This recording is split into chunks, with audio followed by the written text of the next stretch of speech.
Question है, Raghunath brother started business with cash 80,000, goods 40,000 and furniture 20,000।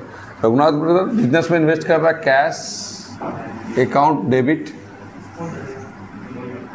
Goods account debit, furniture account debit, furniture account debit to capital account. आप business में cash goods और assets, cash goods और invested in business called capital. Business में आप कुछ भी invest करेंगे वो कैपिटल होगा। इसमें क्वेश्चन में लिखा है, Raghunath brother started business with cash 80,000, goods 40,000 and furniture 20,000। 80,000 furniture, goods 40,000 and furniture 20,000। Total add करके हो गया 1,40,000। 1,40,000 इसका कैपिटल हो गया, तो हो गया डेबिट क्रेडिट। एंड नारेशन लिख देना है, बीइंग स्टार्टेड बिजनेस। पूरा क्वेश्चन लिखना है। क्वेश्चन जो है स्टार्टेड बिजनेस, और नहीं तो कम से कम started business with cash goods and assets, cash goods and furniture capital का डिफिनेशन भी यही है कि बिजनेस स्टार्ट करेंगे तो कैश गुड्स और एसेट्स, जो भी बिजनेस में इन्वेस्ट करेंगे सारा कैश गुड्स और एसेट्स जो भी इन्वेस्ट करेंगे सभी कुछ को कैपिटल बोलेंगे। फिर आइए जून 2, इसका फॉर्मेट खींच के बनाना है। हम तो ऐसे ही बना रहे हैं, हम फॉर्मेट शुरू का मैथ में बना दिए हैं। जून 2 सेकेंड जून को यहाँ पर हम फॉर्मेट खींच के, sold good to Nandlal of list price 20,000 and trade discount 10%। Sold good to Nandlal को बेचा, तो इसका मतलब नंदलाल से पैसा बाद में लेंगे। Nandlal account debit to sales account. Nandlal को गुड्स बेचा तो इसका एंट्री पहले समझ लीजिए, और नारेशन लिख देना है, sold goods to Nandlal, sold goods to Nandlal at trade discount है इसमें, at 10% trade discount, 10% trade discount. Trade इस तरह से नारेशन लिखना है, लेकिन फॉर्मेट के अंदर ट्रेड डिस्काउंट फॉर्मेट खींचना है। यहाँ पर अमाउंट होगा 20,000 का गुड्स था, 20,000 में 10% ट्रेड डिस्काउंट 2,000 हो गया, तो माइनस करके 80,000 लिखेंगे। पहले भी ये बात हम क्लियर कर चुके हैं कि ट्रेड डिस्काउंट का एंट्री बुक्स में नहीं होता है। ट्रेड डिस्काउंट का एंट्री जर्नल एंट्री में नहीं होता है। ट्रेड डिस्काउंट को रिकॉर्ड नहीं किया जाता है। ट्रेड डिस्काउंट को जर्नल एंट्री को बुक्स में रिकॉर्ड नहीं किया जाता है। फिर आइए जून 4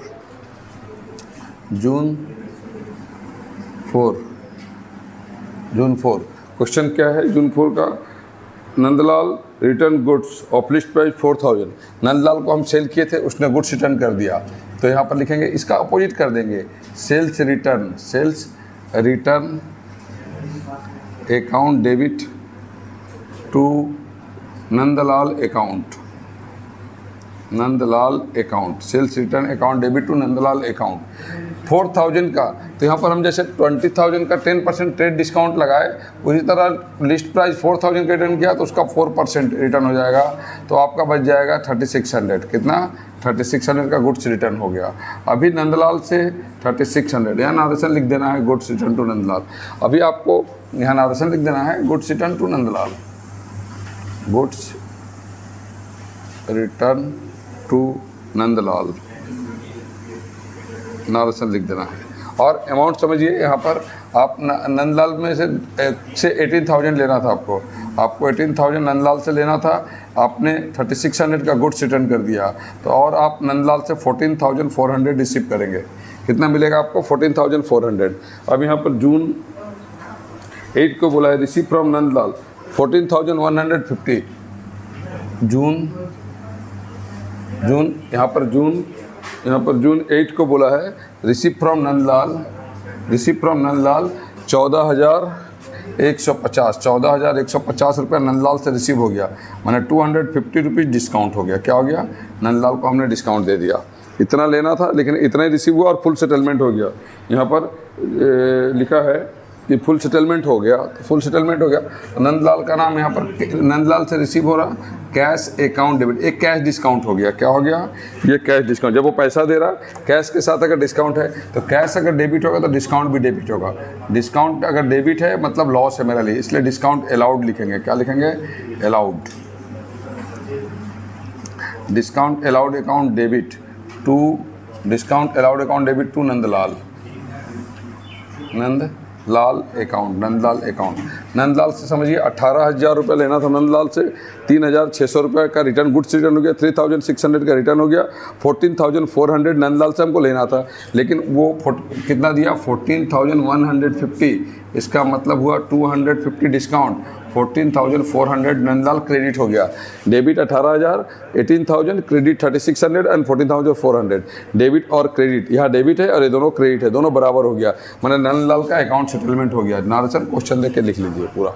और एक ये जो बनाए हम, आपको फॉर्मेट में बनाना है इसको। Date, particular, LF amount. शुरू में जैसे हम लोग लकीर खींच के बनाते थे, अब हम लकीर नहीं खींच रहे हैं। आप लोग तो समझ गए कि लकीर कैसे बनाना है, इसका कॉलम कैसे बनाना है, ये समझ गए। ठीक है, तो बताइए। बाद है जून 10, purchase good from Brijmohan, purchase goods from Brijmohan, समझो। उसके बाद क्वेश्चन है जून 10, purchase good from Brijmohan at least price, purchase goods from Brijmohan at least price 10,000 and trade discount 15%। तो यहाँ पर ट्रेड डिस्काउंट का एंट्री नहीं करेंगे, तो मेरे पास क्या बच गया sentence? Purchase goods from Brijmohan, तो यहाँ ब्रिजमोहन को डेबिट करेंगे, Brijmohan account debit, Brijmohan account DR, अरे सॉरी, परचेज गुड से ना, सेल्स नहीं था, परचेज था, तो यहाँ पर परचेज अकाउंट डेबिट होगा। Purchase good from Brijmohan, purchases debit होते हैं, sales credit, purchase account debit to Brijmohan account, Brijmohan account, Brijmohan account. ठीक है, यहाँ पर बात को समझिए। फिर लिस्ट प्राइस कितना था? 10,000 और 15% ट्रेड डिस्काउंट था, तो 1,500 रुपया डिस्काउंट का घटा देंगे, तो ब्रिजमोहन को कितना पे करना है मेरे को? 8,500 रुपया, 8,500, 8,500। नारसन लिख लेंगे, purchase good from Brijmohan and trade discount, allowed trade discount 15%। उसके बाद 13 को return goods to Brijmohan, Brijmohan से 13, जून 13 ब्रिजमोहन से गुड्स रिटर्न किए, तो यहाँ पर उसका जस्ट उल्टा बना देंगे। Brijmohan account debit, Brijmohan account DR to purchase return account, to purchases return account. कितना अमाउंट? 1,000 का बोला, 1,000 का, इसमें भी 15% ट्रेड डिस्काउंट लगेगा, लिस्ट प्राइस 150 रुपया। इसका मतलब 850 का गुड्स हमने रिटर्न कर दिया ब्रिजमोहन को, 850। आप समझ लीजिए बात को, 8,500 रुपया ब्रिजमोहन से ब्रिजमोहन को हमको पे करना था, जिसमें से 850 का गुड्स रिटर्न हो गया, तो 7,650 हमको पे करना है, 7,650 हमको पे करना है। ब्रिजमोहन को देना है 7,650 रुपये। उसके बाद आइए क्वेश्चन, इसका भी नारसन लिख लीजिए, गुड्स रिटर्न टू ब्रिजमोहन। उसके बाद जून 15 को, उसके बाद जून 16 को, settle the account of Brijmohan bye paying 4% cash discount. Brijmohan का अकाउंट हम सेट कर दिए 16 को, तो इसका जस्ट ऐसे हो जाएगा, Brijmohan account debit, Brijmohan account DR to cash account to discount receipt, to discount receipt account, Brijmohan account debit. Brijmohan का नाम यहाँ क्रेडिट हुआ था, यहाँ डेबिट हो गया, अभी उसको इतना देना है। अब इसमें से भी 7,650 का कितना % डिस्काउंट है? यहाँ पर है 4% डिस्काउंट, यहाँ 4% निकालेंगे इस तरह से, 10 कट गया, 5 4 जा 20, 2 6 24 और 2 26, 7 30 पॉइंट, 1 0 था नीचे तो एक और पॉइंट, मतलब 0 कट गया, तो 306 रुपीज़ डिस्काउंट हो गया, कैश डिस्काउंट। यहाँ पर 7,650 और यहाँ 306 का डिस्काउंट, तो 7,344 रुपीज़ हमने पे कर दिया उसको। समझो बात को ज़रा, डिस्काउंट 306 रुपये निकला, 306 रुपये, 306 से लेस कर देंगे डिस्काउंट का। ये कैश डिस्काउंट है, ये ट्रेड डिस्काउंट है, ये ट्रेड डिस्काउंट है, ये भी ट्रेड डिस्काउंट है, और ये कैश डिस्काउंट है। तो यहाँ पर हम 7,344 रुपीज़ फाइनल अमाउंट उसको पे करेंगे। यहाँ पर देखो ब्रिजमोहन का नाम क्रेडिट हुआ 8,500 से, यहाँ डेबिट हुआ 850 से, 8,500 क्रेडिट है, डेबिट हो गया तो डेबिट हो गया तो घट गया, 7,650 और डेबिट कर दिए तो पूरा फुल सेटलमेंट हो गया। उसमें से 306 रुपये डिस्काउंट का दे दिए तो बाकी पैसा मेरा कैश पे करना पड़ेगा, हो गया। उसके बाद आओ जून, उसके बाद June purchase goods from Anil 500 and Sunil 18 Anil से परचेज किया और सुनील से 5,000 और 10,000। देखिए 18 को purchase good from Anil, purchases account debit, जब भी परचेज होगा गुड्स डेबिट होगा, purchases account debit, purchases account debit to Anil account to Sunil account, to Anil account to Sunil account. कितना रुपया? 5,000 अनिल से परचेज किया हमने और 10,000 हमने सुनील से परचेज किया, टोटल परचेज हो गया 15,000 का। परचेज दोनों एक साथ नारेशन लिख देंगे, purchase good from Anil and Sunil, दो एक, ठीक है, purchase good from Anil and Sunil. फिर देखिए ये जून 18 का हो गया। June 20 paid cash to Anil 1,900 in full settlement, paid cash to Anil, paid cash to Anil को 5,000 रुपया देना है, मेरे को पे करना है, हमने परचेज किया था 5,000 उससे। अभी यहाँ पर जून 20 को बोल रहा है, यहाँ पर जून 19 को बोल रहा है, जून 19 में बोल रहा है कि अनिल को आप पे कर दो, तो अनिल अकाउंट डेबिट, अनिल का नाम क्रेडिट था, उसका नाम डेबिट हो गया 2,000। इस तरह से यहाँ क्वेश्चन बोला है कि कैश उसको देना है 1,900, कितना देना है 1,900, और डिस्काउंट कितना 100, डिस्काउंट अकाउंट 100, ये हो गया इस तरह से, ठीक है। यहाँ पर अभी सुन लो, समझ लो बात को। अनिल को कितना पे करना था हमको 5,000, अनिल को कितना पे करना था 5,000, हमने उसमें से अनिल को पे कर दिया 2,000, क्रेडिट हुआ 5,000 और डेबिट हो गया 2,000, 5,000 में 2,000 डेबिट हो गया, मतलब 3,000 और बाद में पे करेंगे। समझ में आया बात? यहाँ पर परचेज, फिर उसका पहला वाला में सेल्स था, रिटर्न था और रिसीव था, इसमें परचेज, रिटर्न और पेड है। यहाँ पर फिर परचेज किया, क्रेडिट परचेज, अनिल और सुनील, जिससे खरीदेंगे उसको बाद में देंगे, तो जिसको देना है पैसा उसका नाम credit, debit the receiver, credit the giver, कोई भी नाम पर्सनल अकाउंट होगा। तो यहाँ पर अनिल क्रेडिट था, उसको डेबिट करके 2,000, 5,000 में 2,000 दिए यहाँ पर, और 3,000 अभी देना बाकी है, ठीक है।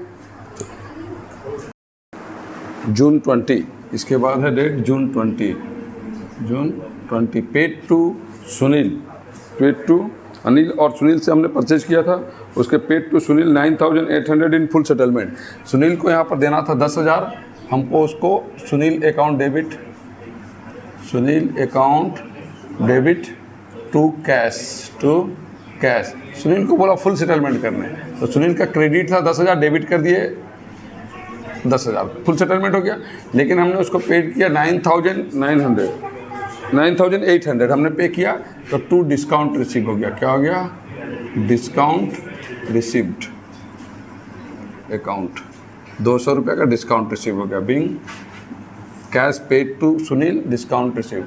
उसके बाद जून 22, उसके बाद जून 20, फिर नहीं जून 20 ही है, 22 नहीं है, जून 20 ही है। जून 20 में लिखा है फिर bought a table fan 8,000 for a domestic use of Raghunath, domestic use, घर के यूज के लिए टेबल फैन खरीदा, घर के यूज के लिए टेबल फैन खरीदा, तो उसका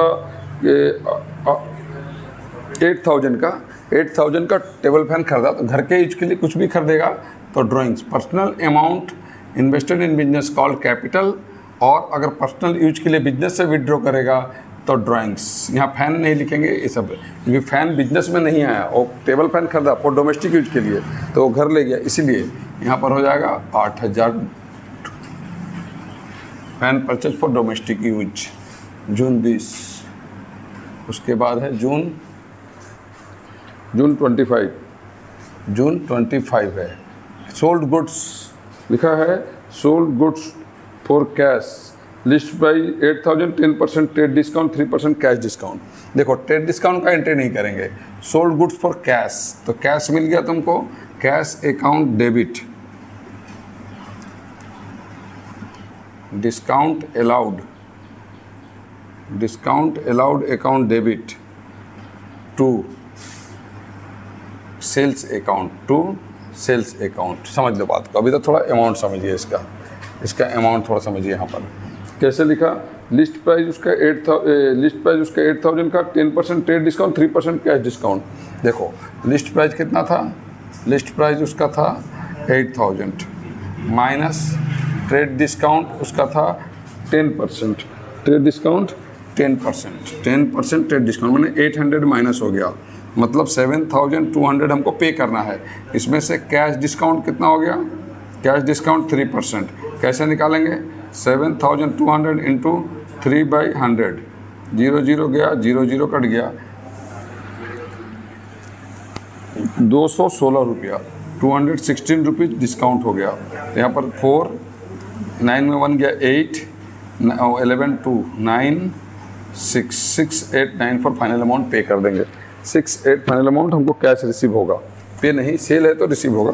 6984 206 डिस्काउंट का और 7200 मेरा सेल्स हुआ, नेट सेल हुआ 7200 डिस्काउंट हटा के। ट्रेड डिस्काउंट को बुक्स में नहीं लिखते हैं, लेकिन कैश इसमें दोनों था, ट्रेड डिस्काउंट था 10% और कैश डिस्काउंट था 3%, तो दोनों को ही लिखेंगे। उसके बाद आइए जून 30 में बोला है क्वेश्चन कि paid rent, trade expenses and travelling expenses सभी कंबाइंड सब एक साथ लिख देंगे। जून 30 क्या लिखा, पेड रेंट ₹8000, ट्रेड एक्सपेंसेस ₹7000 और ट्रैवलिंग एक्सपेंसेस ₹3800। तो यहाँ लिखेंगे rent account debit, rent account debit, trade expenses account debit, trade expenses account debit और travelling expenses account debit to cash account और नारेशन लिख देंगे क्वेश्चन देख के। कितना अमाउंट पेड किया है, 8000, 7000 और 8000, 7000 और 3800, 18800 रुपीज़ फाइनल पेमेंट हो गया। समझे, ये सभी नॉमिनल अकाउंट है, याद रखिएगा। पेड कर रहे हैं तो एक्सपेंसेस है, रेंट, ट्रेड एक्सपेंसेस, ये सब एक्सपेंसेस है। और ये जैसे डिस्काउंट अलाउड लॉस है, ये भी डेबिट होगा। Expenses and loss debit in nominal account. समझ में आ गया बात आपको? चलिए लिखिए, 16 होगा यहाँ, तो 200 यहाँ ठीक किए हैं, यहाँ लिखने में गलती हो, 216 होगा। ठीक है, चलिए ठीक।